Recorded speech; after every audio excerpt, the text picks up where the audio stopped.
In chapter 2 history का socialism in Europe and the Russia question 1 है हमारे सामने, जिसमें हमें दिया है what were the social economic and political condition in Russia before 1905।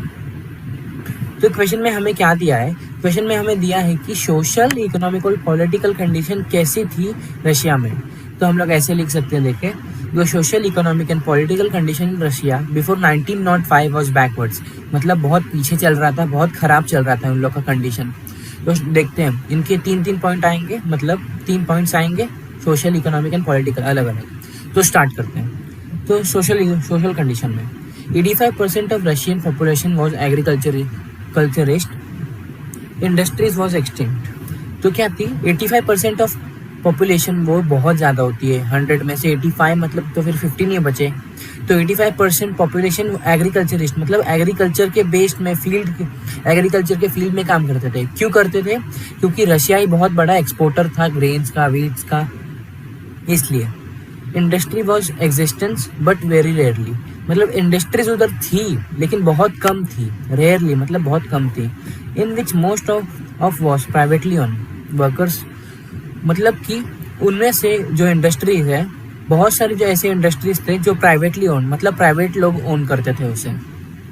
Workers में divided on the basis of their occupations, worker अपने अलग अलग ऑक्यूपेशन पे डिवाइड थे। 15% वर्कर्स में से जितने बचते हैं वो सब डिवाइड हुए थे अलग अलग वर्क करने में, अलग अलग काम करने में। They mainly migrated to cities for employment in factories, वो गांव से, देखो, जिन लोग को काम नहीं मिलता तो वो गांव से सिटीज में जाते हैं एम्प्लॉयमेंट इन फैक्ट्रीज, मतलब फैक्ट्रीज में काम करने के लिए या और सारे काम करने के लिए। The peasants community was deeply religious but did not care about nobility, वो मतलब उन लोग धर्म के ऊपर बहुत वो करते थे, रिलीजियस थे, डीपली रिलीजियस थे, but did not care about nobility, जो नोबेलिटी थी उनका केयर नहीं करते थे। वो क्या सोचते थे? देखो, they believe that land must be divided by themselves, वो क्या सोचते थे? नोबेलिटी को लैंड नहीं मिलना चाहिए, लैंड उन लोग को ही मिलना चाहिए, सब अलग अलग डिवाइड हो गए। तो यही है सोशल का। देखो, जैसे इन लोग का रिवॉल्यूशन ये सब चालू है, फार्मिंग।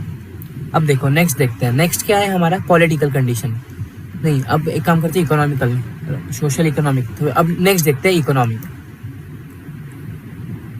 तो इकोनॉमी में हमें क्या दिया है? देखो, economical condition, Russia was going through bad period economically, पहले से ही रशिया के पास इकोनॉमी का बहुत शॉर्टेज हो गया था। क्यों हो गया था? देखो, बैड पीरियड इकोनॉमिकली क्योंकि उन लोग का जो वॉर में उन लोग का पैसा लगा था वो बहुत ज़्यादा लगा था, और उन लोग ऊपर से वॉर हार भी गए थे। जीत गए होते तो उनको प्रॉफिट होता, लेकिन वो वॉर हार गए थे इसलिए उनको लॉस हो गया पूरा बहुत बड़ा। Price of essential good rises where the real wages decreases by 20%। अब देखो, जब वॉर हुआ तो पैसे का बहुत कमी हो गया, तो उन लोग ने क्या किया, जो गुड्स होते हैं एसेंशियल गुड्स, उनकी जो प्राइस है उन लोग को बढ़ा दिया। प्राइस बढ़ाए तो क्या हुआ, जो वर्कर के वेजेस है वो तो उतने ही रहेंगे, तो उन लोग की वेजेस डिक्रीज हो गए 20%, लीडिंग उन लोग की जो वेजेस थी। फॉर एग्जांपल देखो, अगर आपको एग्जांपल किसी को देखो, एक घर को चलाने के लिए 80 रुपये लगते हैं, उसमें से 40 रुपये का वो ब्रेड खरीदता है और बाकी का 40 वो अपना पर्सनल यूज़ करता है। तो मैं वही ब्रेड 50 रुपये का कर दूँ और बाकी का 30 रुपये आपको पर्सनल यूज़ के लिए दूँ, तो आपको क्या होगा? आपको कमी पड़ेगी। तो यही कमी के लिए इन लोग ने क्या किया था? The famous ST Petersburg strikes. ST Petersburgs है, आपको क्या लगता है एसटी पीटरबर्ग्स क्या है? एसटी पीटरबर्ग्स, ये देखो, ये जगह है इधर, ये इतनी सुंदर जगह, ये है एसटी पीटरबर्ग्स। मेरे को पहले लगा था ये नाम है, लेकिन फिर समझा ये एसटी पीटरबर्ग स्ट्राइक एक जगह है जिधर बहुत सारे वर्कर्स ने मिलकर स्ट्राइक किया था। The strike started a series of events that are together known as 1905 revolution. देखो क्या हुआ था कि देखो, इन लोग का तो जैसे गुड्स के प्राइसेस राइज हो गए थे, बढ़ गए थे, तो स्ट्राइक इन लोग, मतलब वर्कर्स ने स्ट्राइक करना स्टार्ट कर दिया, मारा मारी हुई बहुत, इधर लड़ाई हुए। तो इस रिवॉल्यूशन को क्या नाम दे दिया? 1905 रिवॉल्यूशन। अब देखते हैं, during this revolution there were strike all over the country, पूरी कंट्री में स्ट्राइक था, मतलब पूरी कंट्री बाहर निकल के स्ट्राइक कर रही थी। ये देखो इधर पिक है, during the revolution there were strike all over the country. The university close down, बहुत सारी यूनिवर्सिटी बंद हो गई, and various professionals and workers establish the unions of unions. तो जो प्रोफेसर्स और वर्कर्स थे establish unions of unions, unions of union मतलब क्या हो गया, यूनियन क्या हो गया, फॉर एग्जाम्पल देखो, अगर मैं एक पर्टिकुलर फैमिली से बिलोंग करता हूँ और उसका लीडर हूँ मैं, मतलब कि वो फैमिली का सबसे बड़ा हूँ मैं, तो डायरेक्टली और इनडायरेक्टली मैं उस फैमिली का लीडर बन सकता हूँ, मतलब लीडर हो सकता हूँ। तो ऐसे ही बहुत सारे लीडर होंगे, तो उनका एक लीडर होगा, उनका एक लीडर होगा, तो हम लोग का क्या हो जाएगा, वो हो जाएगा हमारा किंग। तो वैसे ही दो क्या था, various professionals and workers were establish, जो प्रोफेशनल्स और वर्कर्स थे उनके जो किंग थे, मतलब हम सबके किंग थे, लेकिन जो किंग थे उन लोगों ने क्या डिमांड किया, उन लोगों ने डिमांड किया किंग से कि the establishment of constituent assembly. उनको क्या चाहिए था, एक कॉन्स्टिट्यूएंट असेंबली चाहिए था, क्योंकि उधर असेंबली थी नहीं कॉन्स्टिट्यूएंट। अब क्या देखते हैं, पॉलिटिकल कंडीशन देखते हैं। तो political conditions, political party where illegal before 1914। जो पॉलिटिकल पार्टीज थी, और जार जो किंग था उधर का, उसने वो पार्टीज को इलीगल करके रख दिया था, ताकि कोई मेरे ऊपर सवाल ना उठाए, इसलिए उसने ऐसे इलीगल करके रख दिया था। The Russian social democracy workers party was divided into two groups. तो क्या हुआ, जो रशियंस थे उन्होंने अपनी एक खुद की पार्टी बना ली थी, तो उस पार्टी का नाम क्या था, the Russian social democracy workers party. तो वो जो पार्टी थी उसके अंदर दो ग्रुप्स थे, कौन से, मेंशविक्स और बोल्शविक्स। वो दो ग्रुप थे उनके, ये देखो ये साइन है, मेंशविक्स और बोल्शविक्स थे, who were in majority. Bolsheviks who were in majority, जो बुल्शविक्स थे वो मेजॉरिटी में थे, वो ज़्यादा थे, एकदम मतलब अच्छे थे। तो इन लोग ने बहुत सारे चेंजेस लाए आगे चल के, बहुत इमीडिएटली अलग अलग चेंजेस लाए इन लोग ने, कॉन्स्टिट्यूशन ये सब मतलब सब थोड़ा सा अप्लाई किया स्टेट में, लैंड विन दिए, पीजेंट्स को लैंड दिए। Were led by Lenin. Lenin उधर का कैप्टन टाइप था, वो मतलब कि क्या करता था, वो क्या करता, थिंकर था, वो सबको राय देता था, greatest thinker on socialism. Socialism के ऊपर बहुत अच्छा थिंकर था वो, अब सबको राय देता था। उसके पहले मार्क्स थे वो थिंकर। रशिया का क्वेश्चन 2 है, in what way was the working population in Russia is different from the other countries in Europe before 1970s। तो क्या दिया है हमें क्वेश्चन में, यूरोप की जो वर्किंग पॉपुलेशन थी बहुत अच्छी थी, वर्किंग कंडीशन बहुत अच्छा था, लेकिन रशिया का क्यों ऐसा कंडीशन एकदम खराब चल रहा था, तो वही हमें जानने का है। तो स्टार्ट करते हैं अपना answer. The working population in Russia was different from other countries in Europe before 1970। जो अब इधर से हम लोग का आंसर स्टार्ट होगा, ये फर्स्ट लाइन थी, हम लोग कैसे लिखना रहता है, because not all Russian workers migrated from the village to work in the industrial sector. तो क्या था, जब ये रिवॉल्यूशन हुआ तो उसके बाद बहुत लोगों को लॉस हुआ, विलेजेस में उन लोगों को काम करने को नहीं मिला, बहुत कम हो गया उनका काम।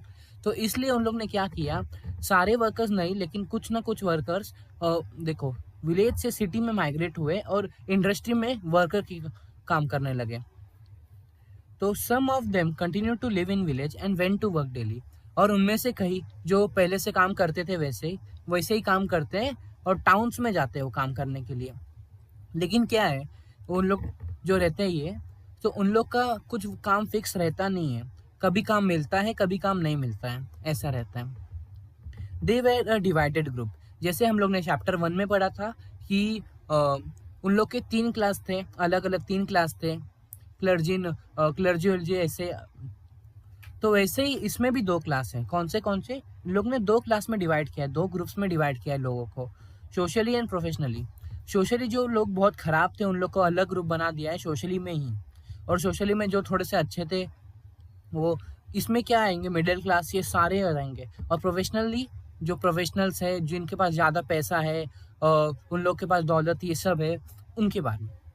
And this showed in their dress and manner too. तो ये कैसे डायरेक्ट भी पता चल सकता था कि वो क्लर्जी थे, नोबल थे, क्या थे, सोशली एंड प्रोफेशनली मतलब कैसे थे, उनके ढंग से, वैभव से, और उनका जो कपड़ा तौर तरीका रहता है वो ऐसे पता चल जाता है।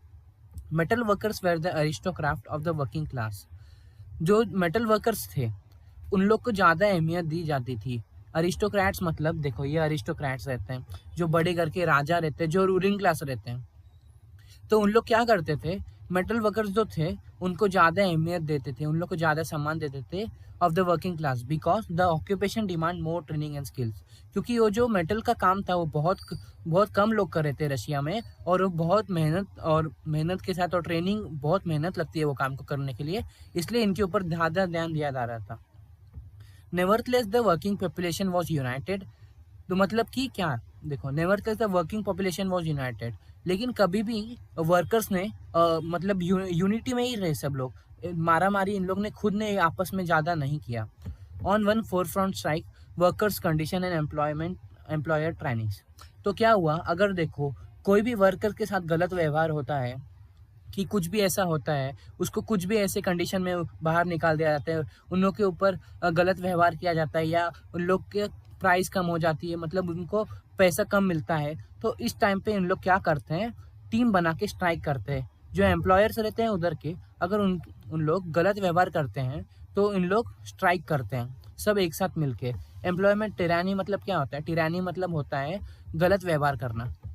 एम्प्लॉयमेंट टिरानी मतलब गलत व्यवहार करना। अगर क्वेश्चन 3 हमें दिया है, why did the Tsarist autocracy collapse इन 1970?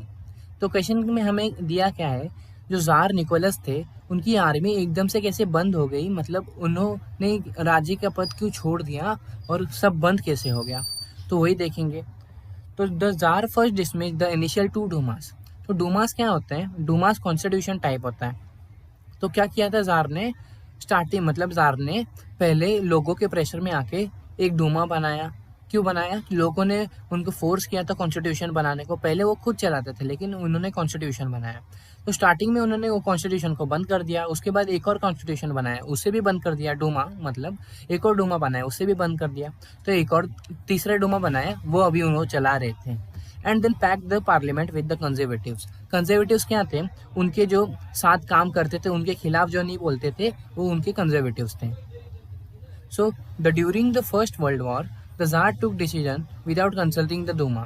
तो फर्स्ट वर्ल्ड वॉर के टाइम बिना मतलब डूमा के खिलाफ जाके उन्होंने क्या किया, डिसीजन लिया खुद का, और उनके जो कंजर्वेटिव्स थे उन्हें भी नहीं बताया था।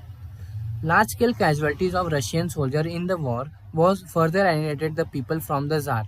तो क्या हुआ था, जो होने लगे थे, उन पीपल मरने लगे थे उधर वर्ल्ड वॉर के टाइम। तो इसकी वजह से, और ज़ार एकदम घमंडी इंसान थे, इसकी वजह से ज़ार को बहुत लोग नापसंद करने लगे थे।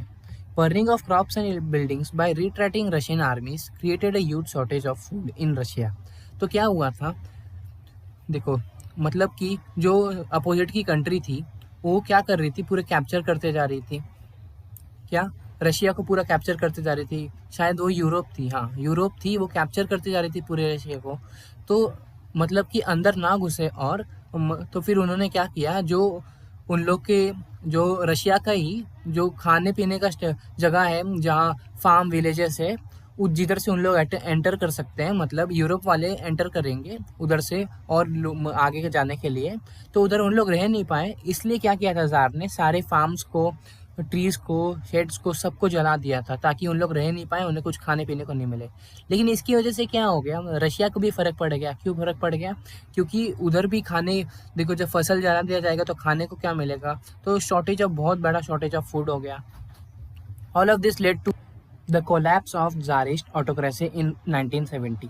तो क्या हुआ, इसकी वजह से ही ज़ार के ऊपर सब लोग, बहुत लोग भड़के। तो क्या किया, ज़ार को निकाल ही दिया गया, मतलब राजा के पद से ज़ार को इतना फोर्स किया कि वो छोड़ ही दिए राजा का पद। इसकी वजह से ही ज़ारिस्ट ऑटोक्रेसी कोलैप्स। हमें फोर्थ दिया है, make two list one with the main event and the effect of the February revolution, write a para on who was involve in each of the Soviet history. तो हमें क्या दिया है question में, हमें लिस्ट बनाना है जो इवेंट्स हुआ था फरवरी और अक्टूबर रिवॉल्यूशन में, वो उसके साथ एक पैराग्राफ लिखना है। तो स्टार्ट करते हैं। February revolution, 22 February, factory lockout on the right bank took place. तो क्या हुआ, जो उधर के जो राजा थे, कौन, जार थे, उन्होंने क्या किया था, फैक्ट्री को बंद कर दिया था। कहाँ? जो एक रिवर के बाजू में था वो फैक्ट्री, उधर वो क्या किया था, राजा ने बंद कर दिया था। तो उसकी वजह से क्या हुआ था, उधर जो 50 से 60, हाँ 50 फैक्ट्रीज की जो वुमेन थी, बहुत सारी वुमेन्स थी, उन्होंने स्ट्राइक कर दिया, क्योंकि इन लोग को इंसाफ दिलाने के लिए वुमेन्स ने स्ट्राइक कर दिया। तो क्या हुआ, तो इस दिन को क्या बोला गया, इस दिन को बोला गया इंटरनेशनल वुमेन डे। तो उसके बाद क्या हुआ, 25 फरवरी, डूमा वॉज डिसॉल्व्ड। डूमा बंद हो गया। जो जार थे उन्होंने डूमा को भी बंद कर दिया। क्यों किया, वो आगे political headquarter Rasnek regiment support the workers formation of Soviet. तो क्या हुआ था, बहुत लोगों ने मिलके तोड़फोड़ करनी शुरू कर दी थी। सबको क्या किया, पुलिस ने पुलिस हेडक्वार्टर्स थी, क्या हो गया, तोड़ फोड़ करने लगे थे बहुत लोग। तो उसके बाद क्या हुआ, राजा ने प्रेशर में आके छोड़ दिया, इस्तीफा दे दिया। आगे देखते कैसे इस्तीफा दिया। उसके बाद सोवियत बन गया, सोवियत फॉर्मेशन ऑफ सोवियत बन गया। तो jar obligated his power, the Soviet and the Duma leader formed a provisional government for Russia. तो क्या हुआ, जार ने अपने सारे पावर को छोड़ दिया था। जब सोवियत बन गया तो क्या हुआ, जार क्या किए, मिलिट्री वाले के पास गए थे। मिलिट्री वाले के एक लीडर ने बोला था कि तुम एक काम करो, तुम ये छोड़ दो, पूरा जार लीडर का पद छोड़ दो, क्योंकि तुम लोग को पहले से ही लोग नापसंद करते हैं, तो तुम छोड़ दो। तो जार ने उनकी बात मान के छोड़ दिया था। तो उसके बाद क्या हुआ, जो डूमा था वो तो ऐसे ही खत्म हो गया था। फिर क्या हुआ, जो पहले के जो डूमा के लीडर थे वो वापस आ गए थे। जो जार ने बंद करवाया था उन लोग वापस फॉर्म हो गए, और सोवियत और डूमा दो बन गए। Duma leader form a provisional government. उसके बाद उन लोग ने क्या किया, सोवियत और डूमा लीडर ने एक गवर्नमेंट बनाई। So the February Revolution had no political parties at its forefront. It was led by people themselves. Petrograd brought down the monarchy and thus gained a significant place on the Soviet on his Soviet trade union grew in numbers. तो क्या हुआ, जो February का revolution हुआ तो उसमें क्या हुआ, जार ही थे, कोई पॉलिटिकल पार्टीज थी नहीं। तो इसकी वजह से पीपल जो थे ना, उधर की पीपल, वो खुद ही अपना काम करते थे, ये सब करते थे। उसके बाद इन लोग ने क्या किया, गवर्नमेंट बना दी, government of Russia was formed. उसके बाद वो क्या हुआ, पेट्रोग्राड एक थे, उन्होंने monarchy brought down the monarchy. तो उन्होंने मोनार्की को लाया, एंड उस मोनार्की लाया, उसकी वजह से उन्हें एक अच्छा प्लेस मिला, एक अच्छी जगह मिली। उसकी वजह से जो सोवियत यूनियन थी वो नंबर में ग्रू होने लगी, मतलब बढ़ने लगी। अब आगे देखते हैं इसका अब क्या आएगा, अक्टूबर रिवॉल्यूशन आएगा एक। तो अब अक्टूबर रिवॉल्यूशन देखते हैं। October revolution, military revolution committee seized government officers and arrested ministers. तो क्या हुआ, जो देखो गवर्नमेंट थी उधर की, उन्होंने कुछ किया नहीं था। क्या किया, सब मिलिट्री वालों ने किया। मिलिट्री वालों ने क्या किया, वो जो खराब गवर्नमेंट थी उधर की, सबको अरेस्ट कर लिया। मिनिस्टर जो थे उन सबको अरेस्ट कर लिया। जो ब्लैक मनी छोड़ो, उन लोग तो बहुत मतलब लूट के रखे थे पूरे, उसको अरेस्ट कर लिया सब। और सब लोग के ऊपर जो अपना हुक्म चलाते थे उनको पूरा अरेस्ट कर लिया। 24 October the uprising against provisional government began. Military Revolution Committee controlled the city by night and minister surrendered the Bolshevik gained power। तो क्या हुआ, the uprising against provisional government began, मतलब जब ये सब खत्म हो गया, उससे पहले देखो मिलिट्री वालों ने क्या किया, बहुत मेहनत, बहुत गवर्नमेंट को अरेस्ट किया, ये किया वो किया। उसके बाद मिलिट्री कमेटी ने पूरी सिटी को कंट्रोल कर लिया बाय नाइट, रात तक उन्होंने पूरी सिटी को कंट्रोल कर लिया। और जो मिनिस्टर थे उधर के, उसने सरेंडर कर लिया पूरा। तो फिर क्या हुआ, जो बुल्शेविक्स जो उनकी पार्टी बनी थी वो जीत गई, गेन पावर, मतलब उनके पास पावर आ गया। सारे जो राजा जैसा पावर था उनके पास पावर आ गया। वो पावर को उन्होंने गवर्नमेंट के फॉर्म में डिवाइड कर दिया, जैसे गवर्नमेंट में पार्लियामेंट के फॉर्म में सब हो गया। The October revolution is primarily led by Lenin and his subordinate Trotsky masses who support this leaders. तो ये क्या हुआ था, ये जो अक्टूबर रिवॉल्यूशन हुआ था तो वो किसकी वजह से हुआ था, लेनिन ने ही करवाया था, ताकि सबको पावर मिले, मतलब कि एक अच्छी गवर्नमेंट फॉर्म हो। इसलिए ट्रोट्स्की मार्क्सेस हु सपोर्ट दिस लीडर, एक ट्रोट्स्की थे, उन्होंने ये जो जितने भी लीडर्स थे उधर के उनको सपोर्ट किया था। It mark the beginning of Lenin rule over the Soviet with the Bolsheviks under his guardian. तो क्या हुआ, बोल्शेविक्स के जो लीडर थे लेनिन, अब उसके बाद उनका रूल चलने लगा। तो उन्होंने बहुत सारे चेंजेस कराए, इमीडिएटली बहुत सारे चेंजेस कराए। और देखो बहुत क्या किया था, गरीब लोगों के जो जिनके पास लैंड नहीं है उनको लैंड बांटा था। जो फैमिली थी उनके जितना मतलब फैमिली को लगेगा उतना ही लैंड बांटा था उन्होंने। इन यूरोप एंड द रशिया का क्वेश्चन 5 हमें दिया है। What were the main changes brought about by the Bolsheviks immediately after the October revolution. तो क्वेश्चन में हमें क्या दिया है, अलग अलग जो चेंजेस लाए बोल्शेविक्स पार्टी ने अक्टूबर के बाद, जो अक्टूबर रिवॉल्यूशन हुआ था उसके बाद बोल्शेविक्स पार्टी ने क्या क्या चेंजेस लाए। तो हम देखते हैं इसे। Many changes were brought about by the Bolsheviks after the October revolution they were, मतलब बहुत सारे चेंजेस लाए थे। अब वो देखते हैं हम, इमीडिएटली चेंजेस लाए थे, तुरंत चेंजेस लाए थे जब पार्टी उनकी बनी, मतलब उनका रूलिंग पार्टी स्टार्ट हुआ। दे वेर, तो अब देखते हैं। Industries and bank were nationalised by the November 1917। तो क्या हुआ, नवंबर 1917 चालू होते होते इंडस्ट्रीज और बैंक्स थे जो, वो अब क्या कर दी गई, नेशनलाइज मतलब कि वो क्या कर दी गई, गवर्नमेंट प्रॉपर्टी कर दी गई। पहले वो प्राइवेट प्रॉपर्टी थी, लेकिन अब वो गवर्नमेंट प्रॉपर्टी। पहले इंडस्ट्रीज और बैंक को प्राइवेट लोग ओन करते थे, लेकिन अब गवर्नमेंट की प्रॉपर्टी पूरी डिक्लेयर कर दी गई। The land was declare social property and peasants were allowed to seize the land from nobility. तो क्या हुआ, लैंड को उन लोग ने क्या कर दिया, जो ज़मीन थी उसे सोशल प्रॉपर्टी डिक्लेयर कर दिया, मतलब कि पूरे जनता की पार्टी। जो पीजेंट्स थे उधर के, उन लोग तो बहुत खुश हो गए थे और वो सारे लैंड पे जाके कब्जा कर लिया, मतलब सारे पीजेंट्स जो है अलग अलग लैंड पे जाके अलग अलग अपना हक जमा लिए, मतलब कब्जा कर लिया।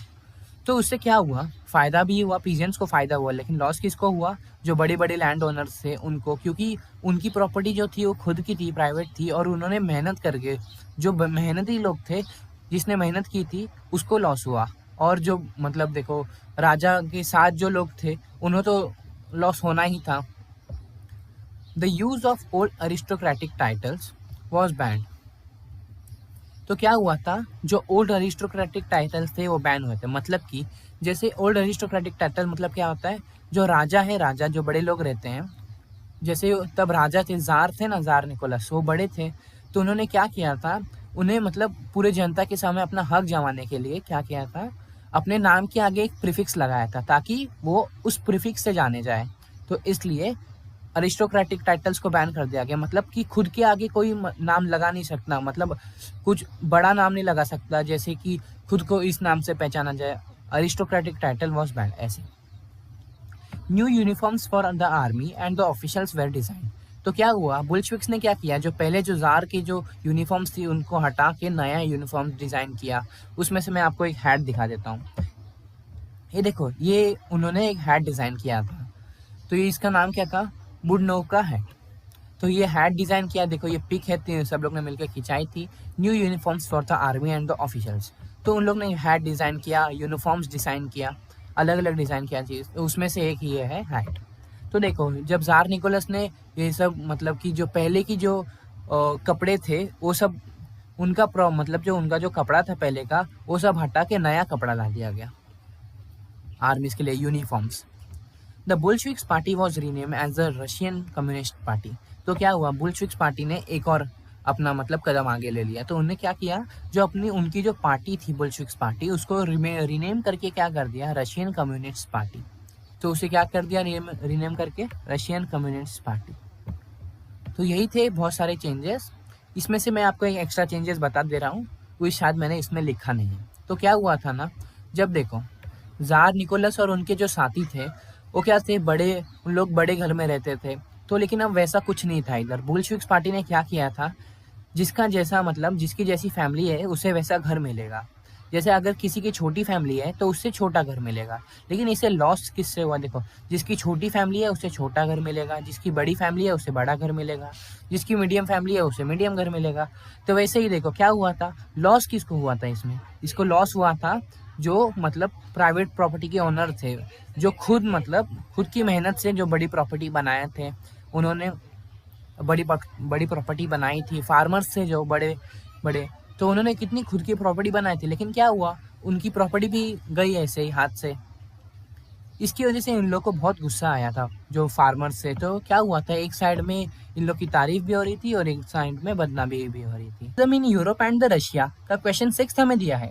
Right a few lines to show what you know about kulaks, the Duma, woman workers between 1900 and 1930, the liberals, Stalin collectivisation programme. तो ये क्या दिया है हमें, एक क्वेश्चन दिया है, इसमें हमें क्या करना है, जो 5 पॉइंट्स है उन्हें एक्सप्लेन करना है। तो स्टार्ट करते हैं। फर्स्ट है हमारा का कुलक्स। तो कुलक्स क्या है देखते हैं। तो कुलक्स देखो, they were well to do peasants. तो क्या थे, ऐसे पीजेंट जिनके पास स्मॉल पीजेंट से ज्यादा पैसा रहता है, उनको बोल सकते हैं हम वेल टू डू पीजेंट्स। तो कैसे उनके पास पैसा इतना ज्यादा रहता है देखते हैं। Who were supposed to be holding stocks in the hope of higher price। तो क्या करते थे, स्टॉक्स जो थी मतलब कि जो इन लोग प्रोड्यूस करके रखे थे वो होल्ड करके रखते थे। एक एग्जांपल बताता हूँ, जैसे कि देखो एक स्टेट है, मतलब देखो टाउन है, टाउन, तो देखो अगर टाउन में तो ज़्यादा एग्रीकल्चर होता नहीं, तो टाउन में अगर ज़्यादा एग्रीकल्चर नहीं होता तो उन लोग को क्या करना पड़ता है, मतलब गाँव साइड से ही उन लोग क्या करते थे, प्रोड्यूस मंगाते थे। तो क्या हुआ, अगर प्रोड्यूस उधर से आना बंद हो गया तो क्या, तो जो पुराने प्रोड्यूस उनके पास रहते थे उनकी उन लोग प्राइस बढ़ा देंगे, क्योंकि उन लोग के पास पहले से भी प्रोड्यूस कम है। जो उन लोग का प्रोड्यूस है वो पहले से ही कम है, तो उनकी प्राइस बढ़ा सकते हैं, क्योंकि देखो जिसको चाहिए होगा लेगा, क्योंकि सबको ज़रूरत है तो उन लोग को लेना ही पड़ेगा। तो क्या करते थे, प्राइस बढ़ा देते थे और इन लोग पीछे स्टॉक होल्ड करके रखते थे। जो पीजेंट्स थे वो स्टॉक थे वो होल्ड करके रखते थे, ताकि जब प्राइस बढ़े तो उनको ज़्यादा पैसा मिले। तो अगर प्राइस बढ़ेगी तो अगर उन लोग स्टेट में बेचने मतलब टाउन्स में बेचने जाएंगे तो क्या होगा, ये जो पीजेंट्स है वो जो उन लोग ने स्टॉक होल्ड करके रखा है वो क्या हायर प्राइस में बेचेंगे। तो इसलिए इन लोग क्या करते थे, स्टॉक होल्ड करके रखते थे। लेकिन इसकी वजह से क्या हुआ था, इसकी वजह से बहुत सारे शॉर्टेज भी आए थे। तो उसकी वजह से क्या, जो उधर की जो मतलब रूल, अभी कौन रूल करता था, बुल्शविक्स रूल करती थी।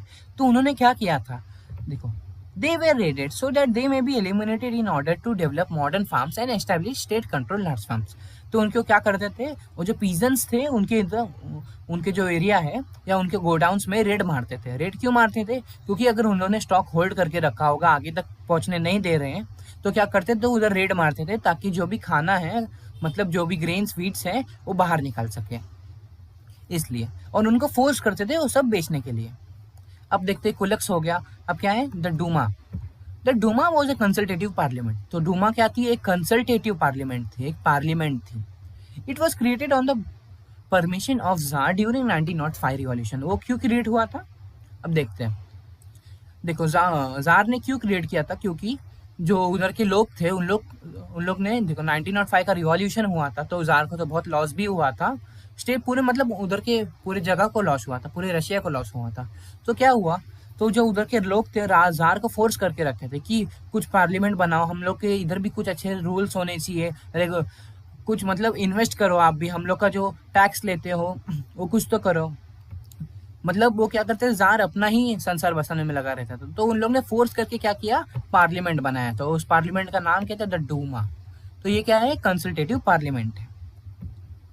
अब नेक्स्ट देखते हैं हमें वुमेन वर्कर्स बिटवीन 1900 एंड 1930। तो देखो वुमेन क्या थी, women made up 31% of the factory labours force. तो क्या थे, वुमेन्स जो थे उधर के, तो वो 31% फैक्ट्री में काम करते, 31% फैक्ट्री लेबर थे womens, 31%। But they were paid between half and 3/4 of man wages. लेकिन देखो वुमेन मैन के जितना ही काम करते थे, लेकिन तो भी उन्हें हाफ या 3/4 जितना मैन की वजह से भी 3/4 मिलता था। तो उन्हें बहुत कम मिलता था। तो उसकी वजह से क्या करते थे उन लोग उतना काम भी करते हैं मैन के जितना, लेकिन उन लोग को पैसे कम मिलते हैं। तो क्या करते थे, वो स्ट्राइक करते थे, ताकि उन्हें मतलब इंसाफ मिले। They actively led the strike in many factory. तो उन लोग स्ट्राइक करते थे। They even work on the collective farms. तो क्या करते थे, कलेक्टिव फार्म्स जो थे उधर वर्क करते थे। देखो इन लोग मतलब half and 3/4 of man wages इनको मिलता था, बहुत कम वेजेस मिलता था।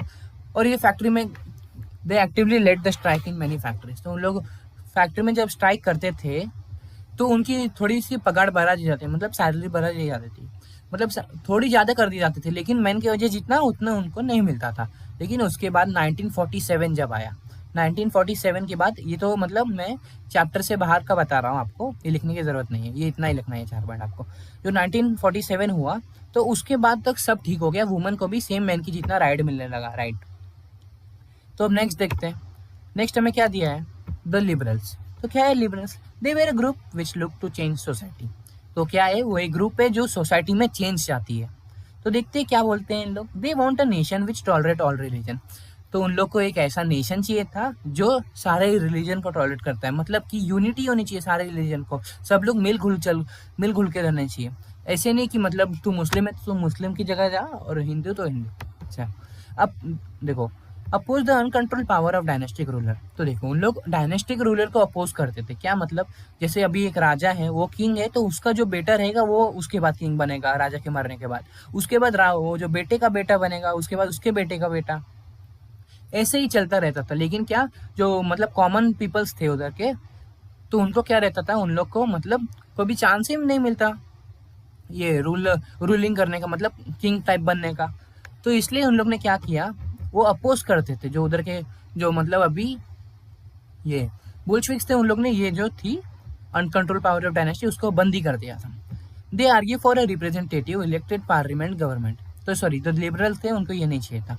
दे argue for a representative elected parliament government. तो क्या करते थे, उनको ये नहीं चाहिए था, उनको क्या चाहिए था कि जो कॉमन पीपल रहे वो वोट करें लेकिन देखो इसमें इन लोग ने थोड़ा गड़बड़ कर दिया था। क्या? जिनके पास ज़्यादा पैसा रहेगा वो ही वोट कर सकते हैं, मतलब जो पैसे वाले रहे वो वोट कर सकते हैं। लेकिन तो भी वुमेन्स अभी भी वोट नहीं कर सकते थे, वुमेन को उतनी राइट्स थी ही नहीं वोट करने की। तो जिनके पास ज़्यादा पैसा रहेगा वो पीजेंट्स, अगर देखो एक पीजेंट्स रहा उनके पास कम पैसा रहा तो उनके पास राइट भी नहीं है वोट करने का। तो लेकिन इन लोग को क्या था, इन लोग को एक इलेक्टेड पार्लियामेंट चाहिए था जो रूल कर सकते हैं, मतलब राजा के बाद राजा, मतलब डायनेस्टिक रूल पूरा खत्म हो जाए। Subjected to law interpreted by well trained judiciary, independence of ruler and officials.